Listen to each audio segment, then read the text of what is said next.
Hi అండి, welcome to our channel. ఈ వీడియోలో తిరుపతి గ్రేటర్ తిరుపతిగా మారబోతోంది. ఇది నిజంగా తిరుపతి వాసులకి, తిరుపతి జిల్లా వాసులకి ఒక మంచి శుభవార్త ఇది.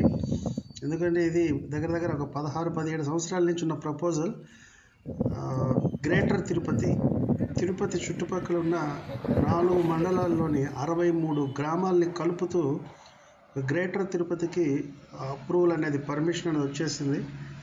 సో ఈ సంవత్సరం డిసెంబర్ నుంచి, అంటే 2025 డిసెంబర్ మిడిల్ నుంచి తిరుపతి గ్రేటర్ తిరుపతిగా కన్వర్ట్ అవుతుంది. సో ఈ 4 మండలాలు కూడా చంద్రగిరి మండల్, తిరుపతి రూరల్ మండల్, రేణిగుంట మండల్, అలాగే ఏర్పేడ్ మండల్లో కొన్ని విలేజ్లు, మొత్తం 63 గ్రామాలు కలిపి ఒక మహానగరంగా తిరుపతి తయారవుతుంది. ఎందుకంటే ఇటు తిరుపతికి కేవలం 140 కిలోమీటర్లో చెన్నై మెట్రో ఉంది, అంటే చాలా దగ్గరలో ఉంది. అలాగే 255 అనేది కూడా పెద్ద దూరం కాదు. 255 కిలోమీటర్లో కర్ణాటక స్టేట్లో బెంగళూరు సిటీ ఉంది. ఈ రెండిటికి ట్రయాంగిల్గా ఉంటుంది తిరుపతి అనేది. సో 2 మెట్రోలకు దగ్గరలో, అసలు దరిదాపుల్లో ఎక్కడ ఒక మెట్రో అనేది లేదు. మళ్ళీ హైదరాబాదే మెట్రో.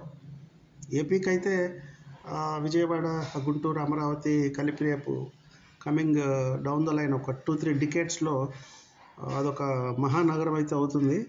విశాఖపట్నం ఆల్రెడీ పెద్దది, బట్ అది ఉత్తరాంధ్ర ఆ మూల ఉంది. రాయలసీమ ప్రాంతంలో ఒక పెద్ద నగరం అని చెప్పుకోవడానికే లేకుండా పోయింది. తిరుపతికి ఉన్న ఈ జియోగ్రఫికల్ అడ్వాంటేజ్ మెయిన్ 140 కిలోమీటర్లో చెన్నై మెట్రో. అంటే మెట్రో అంటే చెన్నై సిటీ సెంటర్కి అది 140. వేరేజ్ తిరువళ్ళూరు వచ్చిన కాడి నుంచే చెన్నై నుంచి ట్రీట్ అవుతుంది. అలా తీసుకుంటే జస్ట్ ఒక 100 kmలోనే మనకు చెన్నై ఉన్నట్టు లెక్క. అలాగే బెంగళూరు తీసుకుంటే కూడా ఈరోజు హొస్కోట నుంచి it is treated as Bengaluru. ఆ లెక్కనైతే ఒక 220 కిలోమీటర్స్లోనే బెంగళూరు ఉన్నట్టు లెక్క తిరుపతికి. సో ఈ ట్రయాంగిల్గా లొకేషన్లో 2 మెట్రోలకి తిరుపతి అనేది ఈరోజు చంద్రగిరి కోట నుంచి తీసుకుంటే ఇటు ఏర్పేడ్ వరకు, అంటే దగ్గర దగ్గర ఇటు వెడల్పు ఒక 8 కిలోమీటర్లు, 8-9, పొడవు దగ్గర దగ్గర ఒక 36 కిలోమీటర్స్, ఒక మహానగరం. సో దీని మాస్టర్ ప్లాన్ కూడా కమింగ్ 50 ఇయర్స్కి అవసరమైన నీడ్స్ దృష్టిలో పెట్టుకొని తయారవుతుంది. అయితే ఫస్ట్ 5 ఇయర్స్ అంటే ఈ పెట్టుబడులు పెట్టేవాళ్ళు రియల్ ఎస్టేట్ యాంగిల్లో చెప్తున్నాను.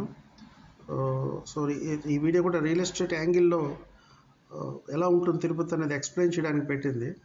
మొదటి 5 ఇయర్స్ ఈ ఇన్ఫ్రాస్ట్రక్చర్ ఇవన్నీ రూపుదిద్దుకోవడానికి కానీ, ఒక బేసిక్ అంటే తిరుపతి ఇది ఎక్కడి వరకు మనం గ్రేటర్గా ట్రీట్ చేయాలనేది సైకలాజికల్గా ఫీల్ అవ్వడానికి 5 సంవత్సరాలు పడుతుంది. బట్ 5 సంవత్సరాల తర్వాత మాత్రం ఈరోజు మనం టుడే 2025లో ఎక్కడైనా తీసుకోండి, అంటే అవుట్ సైడ్, అంటే ఈ 4 మండలాల్లో ఏ విలేజ్లు అయితే, ఏ గ్రామాలు అయితే గ్రేటర్ తిరుపతిలో కలుస్తున్నాయో ఆయా గ్రామాల్లో ఉన్న ఈరోజు ధరలు చూసుకోండి.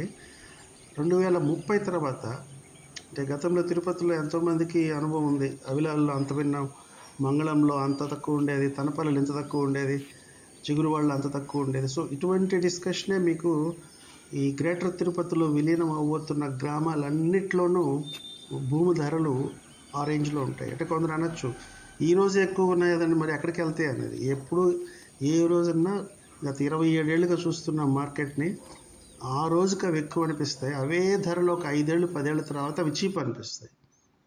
ఇది చాలామందికి అనుభవంలోకి వచ్చి ఉంటుంది. సో ఆ అనుభవంలోకి వచ్చిన వాళ్ళు ఆల్రెడీ 50, 60 దాటేస్తుంటారు. బట్ యంగ్స్టర్స్కి ఇది ఎంత చెప్పినా అర్థం కాదంటే 30+ ఉన్నవాళ్ళు, వాళ్ళకి ఇది అర్థం కాదు. అదేంటది ఈరోజు ఎక్కువ అంటే భవిష్యత్తులో తక్కువ ఎలా అవుతాయని, అది అనుభవంలో తెలుసుకోవాల్సిందే. సో ఇది నిజంగా చాలా చాలా గుడ్ న్యూస్. ఎందుకంటే తిరుపతికి లేనిది లేదు. దీనికి ఎయిర్పోర్ట్ ఉంది, పెద్ద రైల్వే జంక్షన్ ఉంది. ఇప్పుడున్న తిరుపతి రైల్వే స్టేషన్ కాక తిరుచానూరు రైల్వే స్టేషన్ రెడీ అవుతుంది ఫ్యూచర్లో. ఇప్పుడు ఈ గ్రేటర్ తిరుపతి నేపథ్యంలో వెస్ట్ రైల్వే స్టేషన్ కూడా, తిరుపతి వెస్ట్ కూడా మీకు రెడీ అవుతుంది. ఇంకా రోడ్ ట్రాన్స్పోర్ట్ పరంగా అయితే రేణిగుంట జంక్షన్లో అటు కడప హైదరాబాదు, ఇటు చెన్నై, అటు నెల్లూరు విజయవాడ వైజాగ్, ఇటు బెంగళూరు, ఇటు మదనపల్లి అనంతపూర్, అంటే ఒక బిగ్గెస్ట్ జంక్షన్ ఇది రేణిగుంట జంక్షన్ అనేది. సో బై రోడ్ అయినా కూడా తిరుపతి జియోగ్రఫికల్గా చాలా పెద్ద జంక్షన్ తిరుపతి అనేది. దానికి ఒక ఎయిర్పోర్ట్ ఉంది, ఒక 3 రైల్వే స్టేషన్స్ ఉన్నాయి. సో ఇప్పుడు ఇది గ్రేటర్ తిరుపతి అవుతుంది. సో ఒక మహానగరంగా తయారయ్యడానికి మొదటి అడుగు అయితే పడింది ఇది. సో అందరూ మేము ఎప్పుడో కొన్నాం, రేట్లు పెరగట్లేదు అనుకునేవాళ్ళు, కానీ మేము అక్కడ ఇల్లు కట్టాలనుకున్నాం, ఇంకా ఊరు పెరగలేదు అనుకునే వాళ్ళకి కానీ ఇక్కడి నుంచి ఇవన్నీ జరుగుతాయి. ఆల్రెడీ తిరుపతి జిల్లాని ఎక్కడ దాకా పెంచేస్తారో మీకు తెలుసు. వెంకటగిరి, గూడూరు, నాయుడుపేట, సూళ్ళూరుపేట, తడ, వరదయ్యపాలెం, ఇప్పుడు ఇదంతా కూడా తిరుపతి జిల్లాయే. సో తుడ అనే పరిధి కూడా అక్కడ దాకా పెరిగిపోయింది. కాబట్టి తిరుపతి అంటే అత్యంత వేగంగా ముందుకు వెళ్ళడానికి అవసరమైన క్రూషియల్ స్టెప్ అనేది గ్రేటర్ తిరుపతి అనే స్టెప్. అది ఇప్పుడు సాకారం అవుతుంది. కాబట్టి సో బీ అలర్ట్.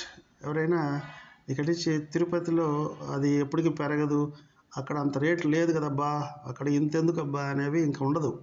అవన్నీ తెలుస్తాయి. ఓకే, మనం ఈరోజు నెగ్లెక్ట్ చేస్తున్న ఏరియాలన్నీ కూడా మనకు దిమ్మ తిరిగే షాక్ ఇస్తాయి ల్యాండ్స్ విషయంలో కానీ.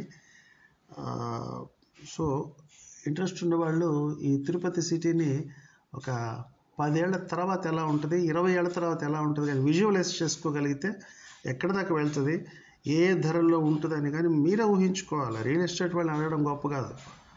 ఈరోజు మనకు లేని నాలెడ్జ్ ఏంటి, ఈరోజు ఎంత పాపులేషన్ ఉంది, ఈ గ్రేటర్ తిరుపతి ఇలా డెవలప్ అవుతూ పోతే ఒక 10 years తర్వాత తిరుపతి పాపులేషన్ ఎక్కడికి వెళ్తుంది? విలేజెస్లో ఉన్న పాపులేషన్ అంతా సిటీ పాపులేషన్ కింద లెక్క అవుతుంది. ఈ విలీనం అవ్వబోతున్న 63 విలేజ్ల్లో ఈరోజు జనాభా లెక్కేయండి, ఆల్రెడీ ఉన్న తిరుపతిలో జనాభా కలపండి. ఈ రాబోయే 10 ఏళ్లలో ఈ జనాభా మళ్ళీ ఎంత పెరుగుతుంది? ఉద్యోగాల కోసం లేదు పని కోసం మైగ్రేట్ అయ్యే వాళ్ళని కలపండి. ఇది మీకు మహానగరం అవుతుందని రాయలసీమ నుంచి బతుకు తెరుగు కోసం వచ్చేసే వాళ్ళ సంఖ్య కూడా కలపండి. ఈరోజు ఎంతోమంది బెంగళూరు, చెన్నై నుంచి కూడా కొందరు మైగ్రేట్ అయిపోతున్నారు తిరుపతిలో. అంటే ఇది పిల్గ్రిమ్ ప్లేస్ కాబట్టి ఒక పని దొరుకుతుంది, కాస్ట్ ఆఫ్ లివింగ్ తక్కువ అని. సో ఈ విధంగా విజువలైజ్ చేసుకోవాలి. ఒక 10 ఏళ్ల తర్వాత పాపులేషన్ అంటే ఇప్పుడు మనం ఉంటున్న తిరుపతిలో జనాభా ఎంత పెరగద్దని కాదు, చాలా సైంటిఫిక్గా వేసుకోవాలి. అప్పుడు ఆ పాపులేషన్కి ఇప్పుడు కలవబోతున్న 63 గ్రామాల్లోని ధరలు ఎక్కడికి వెళ్తాయి అనేది ఇలా గెస్ చేయాలి. ల్యాండ్ ధరలు అలా గెస్ చేసుకొని ఈరోజు మీ గెస్సింగ్ ఎక్కడ కరెక్ట్ అనుకుంటే అక్కడ వెళ్ళి ఇన్వెస్ట్ చేయండి. Thank you for watching the video. All the best అండి.